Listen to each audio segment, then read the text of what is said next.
Take two. Well, that hasn't exactly gone to plan. It's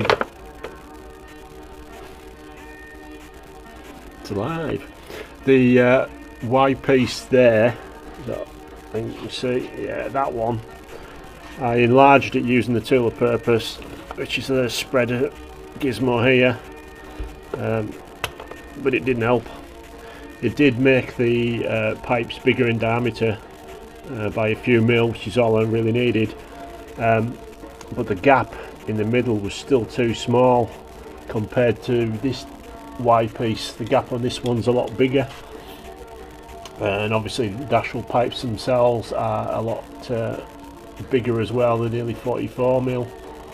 So the two big bore Maniflow systems, LCB and the 8-port, are different bores.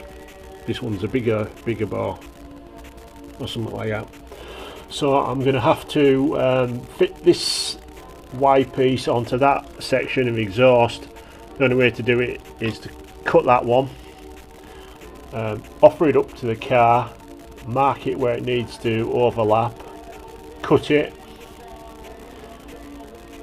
trial fit it in there, spot weld it onto the end of the Y piece, take it back off, weld it all the way around so it seals, because there's no room for any sort of mounting or, you know, fastener of any sort. There's only millimeters of room between the alloy remote and the pipe going to the back of the car. So that's going to be fun. I'm not looking forward to that. Just spent a lot of time getting that to seal, and it's not fun when you haven't got a ramp and you're working on the floor like this. I do have a 2-post lift, but it's at my storage unit on the floor, which isn't much good there. But I haven't got room in the storage unit, the roof space, because it's a sloping roof, so I can't use it.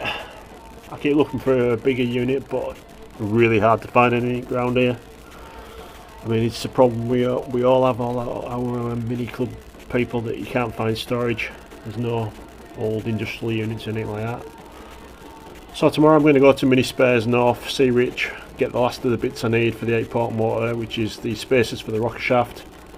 There's 2 versions that do. They do an alloy version that I don't think it's on the stock system yet, and they do a steel version which fits all sorts. I think the alloy one was specially designed for the 8-ports.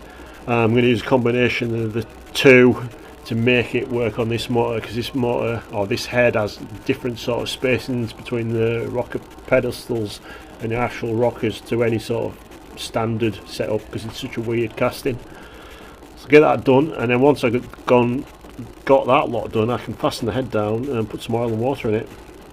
And then once I've got this exhaust system done, I can start running through the diagnostic procedures, check the sparks and the injectors, all the various timings, put the cam sensor in, get all that set up, and then I'm sort of aiming for a Christmas, see if it'll start. We'll see how we go.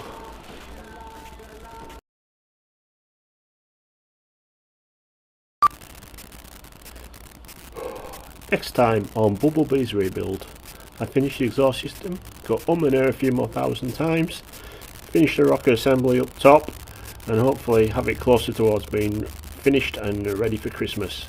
If you like these videos, don't forget to subscribe, click on the icon, the little bell icon for notifications, and like and share as well.